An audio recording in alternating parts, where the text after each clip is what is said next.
Hello बच्चों, let's read this question. The question says A parallel plate capacitor with square plates is filled with 4 dielectrics of dielectric constants K1, K2, K3, K4 arranged as shown in the figure. The effective dielectric constant K will be.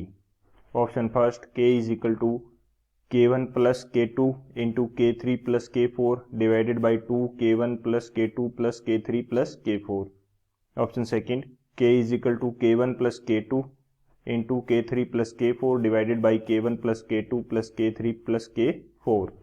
Option third, K is equal to K1 plus K3 into K2 plus K4 divided by K1 plus K2 plus K3 plus K4. Option fourth, K is equal to K1 K2 divided by K1 plus K2 plus K3 K4 divided by K3 plus K4. तो इस question के अंदर हमें एक arrangement show किया गया है जिसके अंदर डिफरेंट डाइलेक्ट्रिक कांस्टेंट के जो मीडियम है वो फिल किए गए हैं. तो हमें effective dielectric constant find out करना है. तो बात करते हैं की कंसेप्ट की यदि बात करें इस क्वेश्चन के लिए तो की कंसेप्ट हमारे पास क्या होगा. की कंसेप्ट हम बात करते हैं कैपेसिटेंस का जो फॉर्मूला होता है वो हमारे पास क्या होता है. फर्स्ट की कंसेप्ट के अंदर C is equal to A epsilon naught by D. A is the area, D is the distance between plates and epsilon naught is the permittivity. तो ये हमारे पास कैपेसिटेंस का फॉर्मूला रहता है. जब हम डाइलेक्ट्रिक यूज करते हैं, when we use dielectric, इसको मैं थोड़ा सा सही से लिख लेता हूं. Dielectric constant between plates, constant between plates, तो ये फॉर्मूला हमारे पास क्या हो जाएगा, चेंज हो जाएगा. मैं मान लेता हूँ डाइलेक्ट्रिक मेरे पास क्या है, के है. डाइलेक्ट्रिक क्या है, के है. तो सी का फॉर्मूला सी डैश हो जाएगा. ये क्या होगा, ए एप्सिलॉन नॉट और इसके साथ मल्टीप्लाई हो जाएगा किसका, के का डिवाइडेड बाई डी. बाकी सभी चीजें सेम है. यहाँ पे डाइलेक्ट्रिक कांस्टेंट का क्या हो जाएगा, मल्टीप्लाई हो जाएगा. एक तो ये की कंसेप्ट हो जाएगा हमारे पास. अब बात करते हैं सेकंड की कंसेप्ट के अंदर हम इफेक्टिव कैपेसिटेंस की बात करते हैं. इफेक्टिव कैपेसिटेंस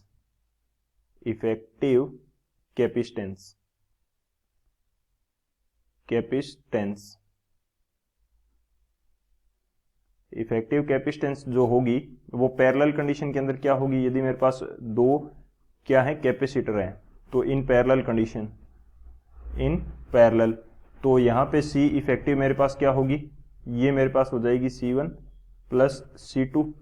और सीरीज है, यदि मेरे पास सीरीज कॉम्बिनेशन है इन सीरीज, तो 1 बाई C इफेक्टिव किसके इक्वल होगा, 1 by C1 plus 1 by C2 के इक्वल होगा. तो ये दो हमारे की कंसेप्ट रहेंगे. इन दोनों की कंसेप्ट की हेल्प से इस क्वेश्चन को सोल्व करते हैं. तो सॉल्यूशन की यदि बात की जाए तो यहाँ पे हमारे पास एक फिगर शो किया गया है क्वेश्चन के अंदर. फिगर किस प्रकार से है, इस प्रकार से हमें एक कैपेसिटर शो कर रखा है और यहाँ पे इसको डिवाइड किया गया है कुछ इस प्रकार से. ये हमारे पास K1 K2 है, ये K3 K4 है और ये जो है ये लेंथ है L/2 और ये हमें दे रखी है D/2 और सेम ये भी हमें कितनी दे रखी है, D/2 और ये भी हमारे पास कितनी है, L/2. तो अब मैं यहाँ पे अज्यूम कर सकता हूँ कि मेरे पास 4 कैपेसिटर है यहाँ पे K1 K2 K3 and K4 के कारण, जिसमें यदि मैं ध्यान से देखूं तो पीछे वाले फिगर के अंदर भी अगर हम ध्यान से देखें तो K1 एंड K2 के जो कैपेसिटर हैं वो किस में है, पैरेलल कॉम्बिनेशन, वो किस में है, सीरीज में है. जबकि K1 एंड K3 जो हैं वो हमारे किस कंडीशन के अंदर हैं, वो है पैरेलल कंडीशन के अंदर. तो इनको मैं एक रीअरेंज करके फिर से बनाना चाहूँ तो मेरे पास किस प्रकार का कॉम्बिनेशन होगा, तो मेरे पास कुछ इस प्रकार का होगा कि मैं 4 कैपेसिटर बनाता हूं. 4 कैपेसिटर मैंने बनाए, 4 कैपेसिटर मैं बना लेता हूं.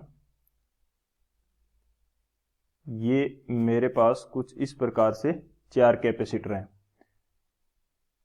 कुछ इस तरह से. तो ये मेरा क्या हो जाएगा, C1 बोल देता हूं क्योंकि इसके अंदर डाइलेक्ट्रिक कांस्टेंट क्या है, K1 है. और ये मेरा क्या है, इसके नीचे वाला क्या है, C3, इसके अंदर डाइलेक्ट्रिक कांस्टेंट कितना है, K3. और ये ऊपर वाला मेरा है C2, इसके अंदर डाइलेक्ट्रिक कांस्टेंट है K2, और ये मेरा है C4, इसके अंदर डाइलेक्ट्रिक कांस्टेंट क्या है, K4 है। अब हमें पता है कि C1 एंड C3 किस कंडीशन के अंदर है, पैरेलल के अंदर। C1 एंड C3 ये किस में है, इन पैरेलल, इन पैरेलल, ये पैरेलल कंडीशन के अंदर है। तो इनका मैं इफेक्टिव निकालूंगा, तो C13 में इसको बोल देता हूं। C13 मेरे पास क्या आएगा, C1 प्लस C3, और कैपेसिटेंस का फॉर्मूला क्या होता है, A epsilon naught by D, और जब K1 एंड जो डाइलेक्ट्रिक का मल्टीप्लाई कर देते हैं तो क्या हो जाता है, A epsilon not K by D। तो यहाँ पे मैं डायरेक्ट क्या कर लेता हूँ, कॉमन ले लेता हूँ। किस चीज को कॉमन ले लेता हूं मैं, यहाँ पे हमारे पास क्या रहेगा, एरिया की बात करते हैं। तो ये मेरे पास A epsilon not K1 by D रहेगा, D की वैल्यू यहाँ पे पुट करेंगे अभी, D1 प्लस ये हमारे पास रहेगा A epsilon not K3 by D3। तो यहाँ से मैं K1, D1 और D3 और एरिया जो होगा यहाँ का A1 और A3 जो एरिया होगा वो सभी क्या होंगे, इक्वल होंगे, क्योंकि इक्वली तो डिवाइड किया गया है, सभी को इक्वली डिवाइड किया गया है। तो मैं K1 एंड K3 क्या कर लेता हूँ, कॉमन ले लेता हूँ, K1 प्लस K3 हो जाएगा। यहाँ हमारे पास क्या बचेगा, A epsilon naught by D। तो एरिया कितना है हमारे पास, तो एप्सिलॉन नॉट को मैं पहले लिख देता हूँ। एरिया हमारे पास कितना हो जाएगा, एरिया हमारे पास हो जाएगा दोनों के लिए जब मैं करूंगा तो ये मेरे पास हो जाएगा L/2 इंटू L हो जाएगा, और जो D है हमारे पास वो कितनी है, D/2 है। ये हमारे पास कितनी है, D/2। यहाँ पे L/2 और L क्यों लिया, क्योंकि इसकी लंबाई और चौड़ाई के अंदर चेंज आ रहा है। थिकनेस तो इसकी D/2 है, लंबाई इसकी कितनी है, अभी यहाँ पे जो हमने इसकी चौड़ाई तो कर दी L/2, हाफ है K1 और हाफ ही क्या है, K3 है, जबकि इसकी लेंथ जो है वो क्या अभी पड़ी है, L पड़ी है, क्योंकि लंबाई और चौड़ाई तो इस प्लेट की इक्वल है, थिकनेस चेंज है। और यहाँ पे हमने जब इसको काट दिया है K1 एंड K3 के अंदर, तो वो तो हमने L/2 कर दी है, लेकिन इसकी जो लेंथ है, या लेंथ मान लो चाहे चौड़ाई मान लो, वो तो दोनों एक दूसरे से इंटरचेंज हो सकती है यहाँ पे, तो एक आधी हो गई है और एक कंप्लीट पड़ी है। इसी तरह से यदि मैं बात करूं C2 एंड C4 जो है वो भी किस में है, पैरेलल कंडीशन के अंदर है। C2 एंड C4 ये भी कहां पे है, इन पैरेलल कंडीशन, पैरेलल के अंदर है। तो इनका कॉम्बिनेशन का भी मैं C24 निकाल सकता हूं, वो क्या हो जाएगा मेरे पास, C2 प्लस C4 के इक्वल। ये भी हमारे पास कितना आएगा, सेम आएगा, जब बस K की वैल्यू चेंज हो जाएगी। तो यहाँ पे क्या आ जाएगा, K4 प्लस K2, और यहाँ पे मेरे पास कितना बचेगा, epsilon not L/2 into L divided by D/2, क्योंकि बाकी चीजें तो इनके लिए भी सेम ही है। अब ध्यान से देखें तो C13 एंड C24 ये दोनों किस कंडीशन के अंदर आ जाएंगे, ये हमारे पास सीरीज में आ जाएंगे। तो अब हमारे पास एक ऐसी कंडीशन बन गई है कि हमारे पास दो कैपेसिटर हैं, एक तो C13 है, एक C24 है, ये सीरीज के अंदर है। तो इनकी इफेक्टिव जो कैपेसिटेंस होगी वो किस प्रकार से निकलेगी, मैं इसको बोल देता हूं 1/C इफेक्टिव। तो वो किसके इक्वल आएगी, 1/C13 प्लस 1/C24, इसकी इक्वल आ जाएगी।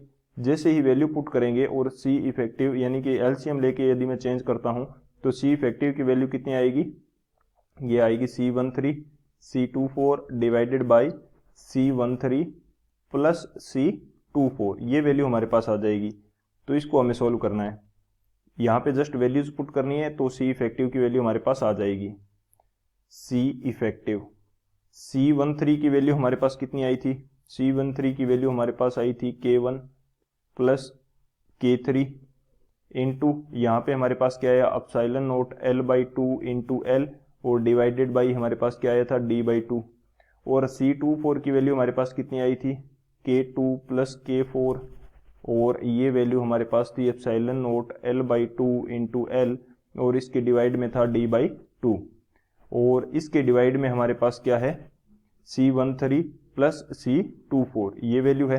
तो यहाँ पे मैं पुट कर देता हूँ, C13 की वैल्यू क्या है, K1 K3, और इसके इंटू में है epsilon not L/2 into L divided by D/2, plus में इसके क्या है, K2 plus K4 into epsilon note L/2 into L by D/2। यहाँ पे जस्ट मैंने वैल्यूज पुट करी हैं और कुछ ही नहीं किया, जस्ट वैल्यूज पुट करी हैं। तो ये वैल्यूज पुट करने के बाद में मैं इनको सोल्व करूंगा तो C इफेक्टिव की वैल्यू मेरे पास कितनी आ जाएगी, C इफेक्टिव जो है वो मेरे पास आएगा, कितना आएगा,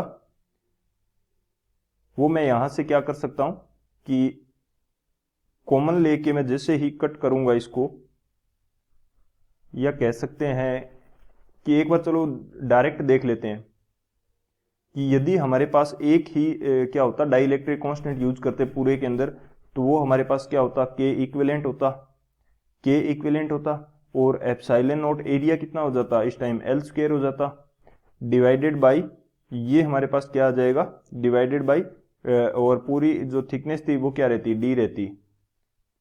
तो अब यदि मैं इस वैल्यू को C इक्विवेलेंट के इक्वल रख दूं तो मैं यहां से K इफेक्टिव की वैल्यू फाइंड आउट कर सकता हूं। तो जैसे ही मैं ये वैल्यू इसके इक्वल में पुट करूंगा तो यहां से मेरे पास क्या आ जाएगा, K इफेक्टिव आ जाएगा।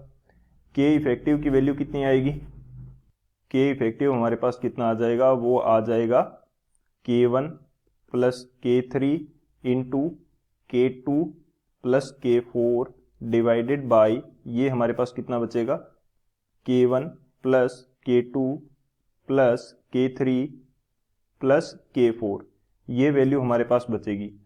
ये किस प्रकार से बचेगी, क्योंकि जब ये ऊपर वाली जो इक्वेशन है इसके अंदर हम देखें तो ऊपर तो ये इस वैल्यू का, ये जो वैल्यू है इसका क्या हो जाएगा, स्क्वायर हो जाएगा, तो नीचे से कॉमन लेके एक वैल्यू तो कट जाएगी और एक वैल्यू जो बचेगी वो किससे कट जाएगी, वो इस ये वाला पोर्शन जो है इसके इक्वल में रखेंगे तो इससे कट कैंसिल आउट हो जाएगी।